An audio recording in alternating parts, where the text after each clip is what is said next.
So, how's it going?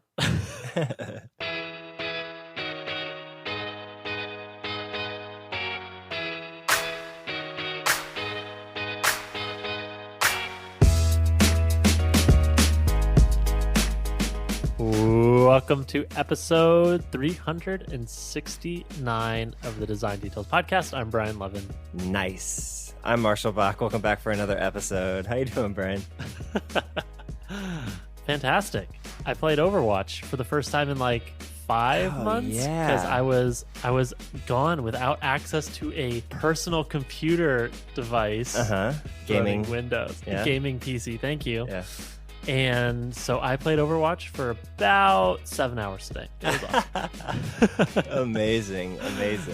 And I ended exactly where I started, SR-wise.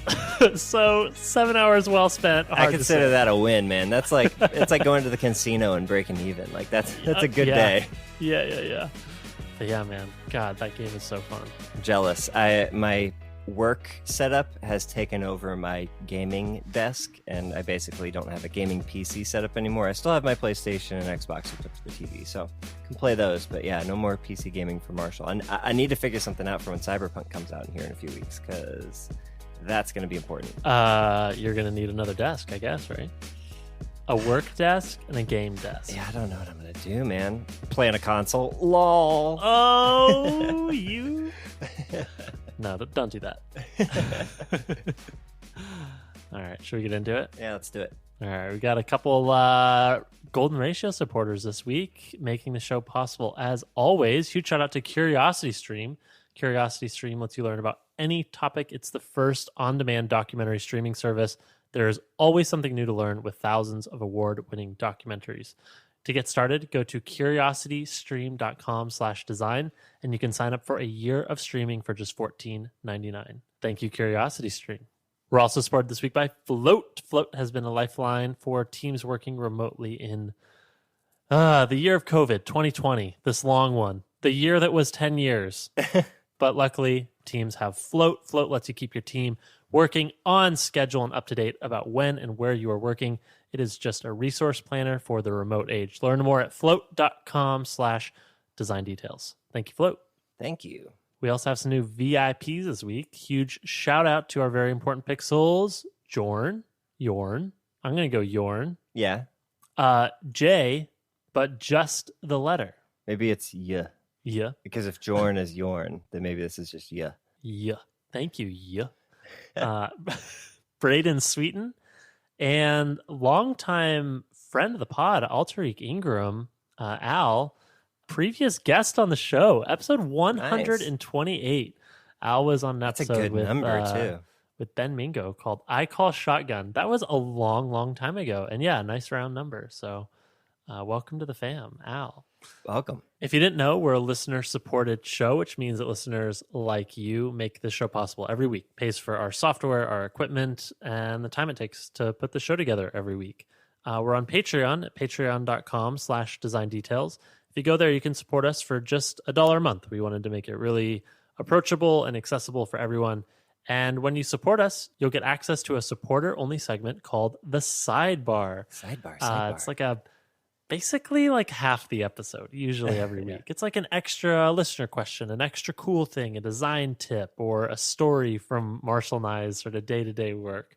Today, we talked about the latest Apple event. We talked about the HomePod Mini, the iPhone 12, iPhone 12 Pro. We talked about our wish list. We talked about what MagSafe means for the ecosystem and the weird transition we're in for USB-C. All this stuff and more. So if you want some Apple hot takes, that will be more than half of today's episode. So if you want to hear that plus full episodes of the show going forward, consider supporting us. That's at patreon.com/design details. All right, let's do a little bit of follow-up here, Brian. Okay, yeah. First follow-up tweet comes from Gavin Nelson. Gavin says, how does everyone organize their product design Figma files? I was trying the GitHub approach that Brian talked about on Design Details episode 340, but I hit Figma's 2 gigabyte file limit. So that's a massive ass file. Yeah. My response, I couldn't actually remember what we said in that. I guess I was like 6 months ago now. But the way we have it working on our very small team at GitHub, the mobile team, very small. Mm-hmm. So disclaimer is we have a file per release generally, and then a page within that file for each feature of the release. I think that might start changing. We're sort of changing our release process to be fewer big chunky releases and more smaller scoped like individual feature releases. So we might change this to be like a file per feature, which is probably what more people are used to. But when we have like a big, version 1.3 contains these 10 features, we just have a single file for that. iOS mocks go in there, Android mocks go in there. You just have a page per feature where all that work is sort of spread out. And then of course we have like a scrap page where we just dump a bunch of shit. Is that additive? So it's everything that you've released in previous releases plus the stuff from this release? Nope, just the stuff for this release. Okay, just the diff. So that means that over time, your files get out of date. And, if you go back to your 1.1 file, it's going to contain a bunch of stuff that is super old. But I guess that's the nature of working in any way. Like, stuff gets old, it just becomes kind of a nice little archive of the state of the application during that period of time. Mm-hmm. Yeah, this is why as part of our design system, we offer like key screens. So for those major screens that you would want to just drag and drop and then add stuff to, those are always available separate from files as part of like the design system. Yeah. Cool. Another little piece of follow-up. So I think this is the final portion of the trilogy of transcripts, Brian. So we've made the decision. We're going to start making these transcripts available. This will be the first episode where the transcript will be available. Upon release of the episode, it'll be up on our GitHub. I'll paste in a raw version of that transcript for those of you to edit and make pull requests on and all that stuff. So look for that. We'll have a link in the show notes. Yeah, we'll follow up on people's emails and DMs who we haven't gotten back to. But yeah, so this will be on GitHub and still TBD exactly how I'm going to get this on the website, but let's get it on GitHub for now so that we can start doing it. So if you want to check that out, we'll have a link in the show notes to our repo. Cool.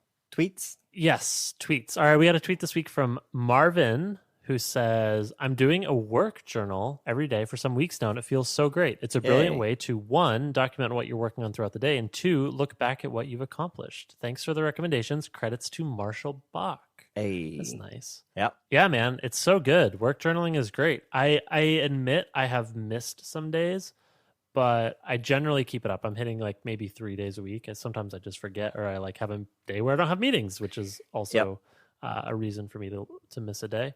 Yeah, you're going to miss days, but you should be missing days because you didn't have anything to write down rather than you had so much to do that you didn't write down anything. That's the main thing. Yeah, so that's awesome. Glad it's working for you, Marvin. Yeah. All right, main topic. This one, let's see where the conversation takes us. So Daniel Burka, friend of the pod, tweeted on October 16th, says, the current culture of design is weird. And then he has a list of examples. First, I designed an icon with a gradient fill. Everyone loses their shit. I wrote a book explaining a design process. Polite clapping. Mm-hmm. We spent 3 years designing a voting system used by millions and crickets. Yeah. And this is true, obviously. I think just look at design Twitter, watch what gets engagement and what doesn't. And it's basically this. It's like the small, digestible, visual things get lots of attention. The deeper systemic changes at a large organization or a startup that requires like context and reading a case study, not as much attention. You're not going to get that many likes or retweets if that's what your thing is. It's not sexy. And so, I thought we could just talk about this because I think that part of the culture is weird, but I'm also, I feel like it's not exactly the culture. That's like the culture of social media, which is the small digestible headlines get more attention than a well thought out long form article, right? So it's not design, it's just social media. If there's a picture or a GIF, I can see it in 2 seconds, digest it, absorb it, like it or not, versus seeing a link to a long thing or something that requires me to have background context.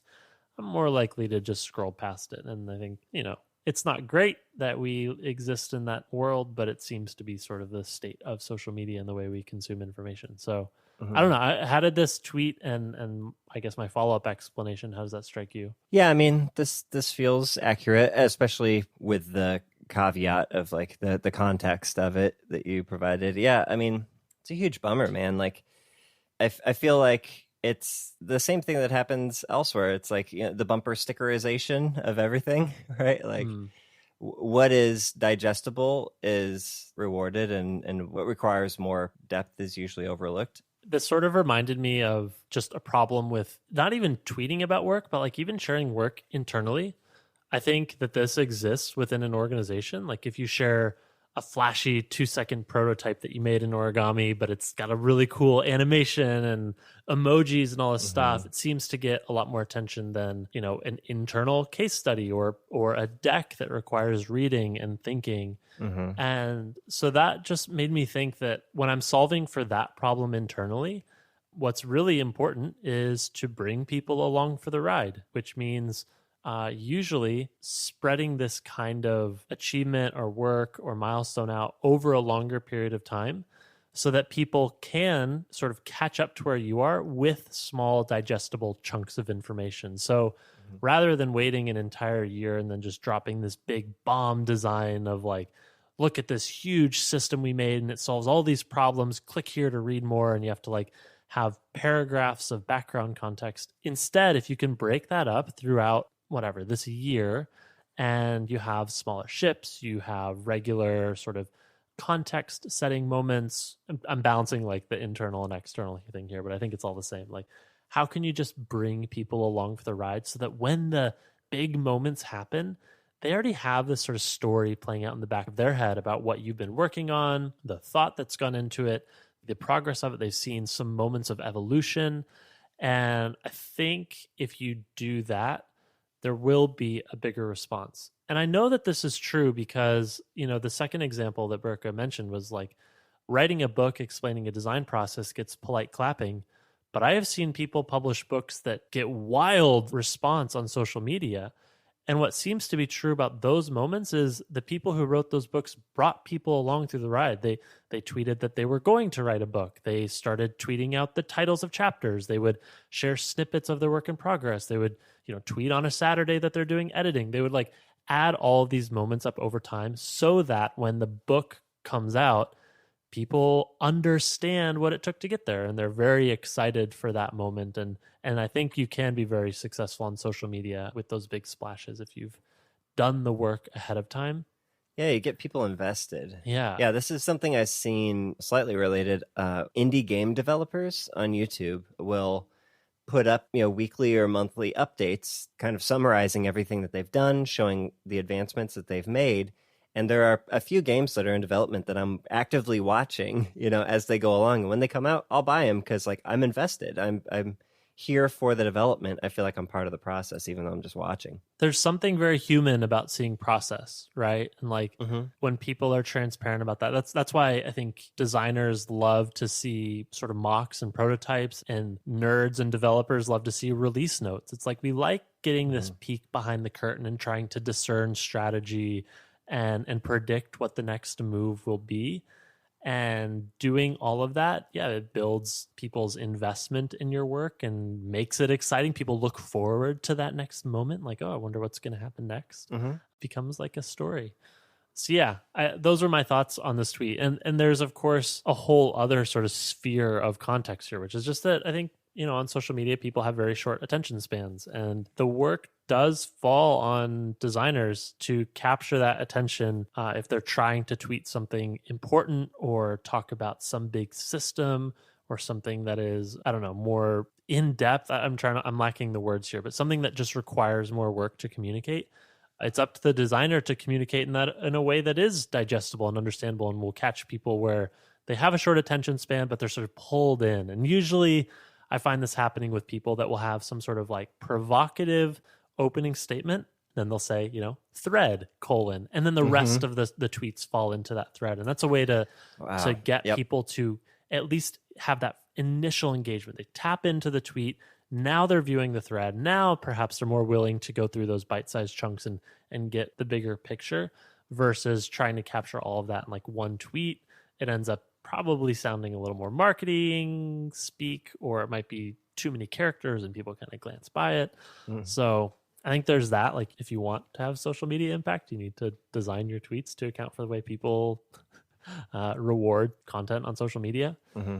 And then I guess the last thing that came to mind for me was just the really practical nature. Like, I think what Daniel said is frustrating that so much of the attention and social media accolades go to the simple visual stuff. But that's also kind of the nature of humans, in my opinion. Mm-hmm. It's like looking at a GIF or pretty pixels is so much more accessible and visceral and satisfying Mm-hmm. than an invisible system, which of course designers, we want to work on those really cool systems that take a ton of work to put together. They're beautiful in their architecture, but there's like an invisibleness to it. Like, it's hard to communicate the work that goes into a system versus the work that went into making a gradient look really nice. Yeah, can I draw another parallel here, Brian? Yeah, hit me. So my other thing that I really like is movies, and this is how awards are given out in award season for movies. Like, all the actors and directors, they get on the main stage during the show. That part gets televised, but like all the screenwriters and sound designers, like, they get their awards on a stage, like in a ballroom in a hotel, and that's not televised at all. Like, nobody hears about that or celebrates it or anything. It's very important for those people, but like, no one cares about it. Everybody just cares about the pretty actors and the director, right? Yep. So not surprising at all. This is kind of how humans work. I agree. Yeah. Okay. So I guess we can just leave it there. I would say the tweet is true, but there are things that designers can do to counteract it, which we've talked about. And then I think the parallel to like sharing this work externally on Twitter, it mirrors what you have to do internally as well to get people excited in your work. And so there's a lot to learn from reading this. Like, how can I make it so that people are excited when I do this big systemy stuff? Well, bring them along for the ride. I think that's kind of the nice summary. Very much agree. All right. You want to do cool things? Yeah, that was a fun ride, Brian. Let's do cool things. You can go first. Okay. My cool thing this week is a YouTube channel. I'm pulling a Marshall here. Yeah. Marshall, I am a fan of the MMORPG genre of video games, computer games. And there is this YouTuber who calls himself the Lazy Peon, and his channel is just devoted to reviewing and giving first impressions of and sharing gameplay clips of MMORPGs. And I didn't realize how expansive and deep this community goes. Like, there's so many games that I'd never heard of that have hundreds of thousands or millions of players, which blows my mind. Like, I feel like I'm kind of plugged into what's popular, but apparently, like, in these particular niches of gaming, I just have no idea what the hell's going on. And so I like this genre, but I obviously don't have time to play every MMORPG. They tend to be big time sinks and you need to put in lots and lots of hours. Yes. So this channel has been really nice for me to sort of get the hit of MMORPGs in like a 30-minute review video. And I can just watch him basically montage his way through some levels, and then he gives some pros and cons. And he's like a really dry, sarcastic YouTuber. Okay. With the way he cuts and edits. So I guess some people might find it boring, but I find it very entertaining, and he's a funny guy. So if anyone else who's listening is into MMORPGs but doesn't have the time to play them, or I guess if you have the time to play them, you're just looking for a good one, he reviews a lot of them. And so that's the Lazy Peon.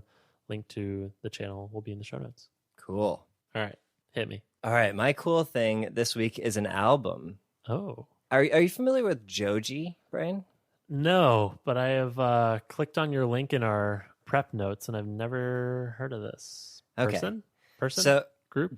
Person. Yeah, person. So Joji started on YouTube. He had a channel where he had characters. It was basically like super immature trolley stuff, but like he had these characters like Pink Guy and Filthy Frank. I'm not sure if you've heard of either of those. It's like super cringy.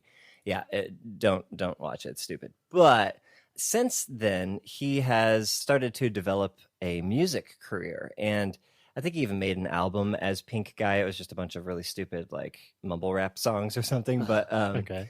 But he released an EP called In Tongues, which was really, really good, and I was super surprised. I tangentially knew about him through the Pink Guy stuff and all that, and like I was aware of his existence. But when he came out with this album, I was like, okay, what's this going to be? And it was really good. And since then, he's come out with some more stuff. He came out with his first full-length album called Ballads 1, but his new album is called Nectar, and it's very, very, very good, Brian. I've had it on repeat since it came out a couple of weeks ago. I wanted to like make sure it was good before I recommend it as a cool thing. It's a real fucking cool thing, Brian. I'm enjoying it very much. Hell yeah. All right. I got it queued up. I'm downloading it. He is actually a very good singer, and he flexes his falsetto on this album much more than he has previously, and it's a really good falsetto. Some tracks, just in case if you're going to listen through, I think they're almost all very good. There's a couple that I'm less into, but the first track, EW, is really good. I love Daylight, and Run is one of my favorite songs on the album. Mr. Hollywood, High Hopes. There's really, really good songs on this album. It's like one of those that you just like listen straight through and repeat, which is for me high praise because there's not a whole lot of albums that are that quality that I can listen through without skipping songs. So yeah, Nectar by Joji. Awesome. Thank you. Queued it up. I'll listen to it this week. Yeah, let me know what you think. All right, cool. Well, this has been episode 369 of the show. We hope you enjoyed it. Let us know what you thought. We're on Twitter at DesignDetailsFM. Of course, if you did enjoy it and you want to support us, or if you want to hear the full episode and our 20-ish minute conversation about the last Apple event, go to patreon.com/designdetails. And you can support us starting for just $1 a month. So thank you everyone who supported us this week. If you want to hear full episodes, consider supporting us. Just $1 a month.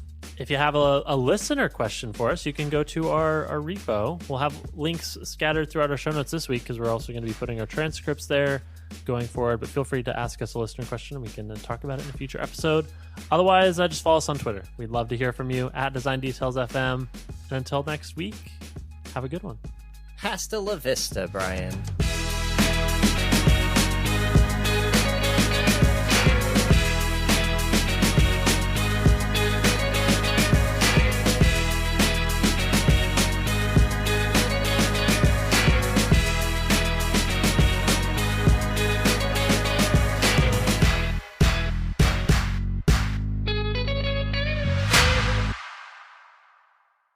Hasta la vista, Brian.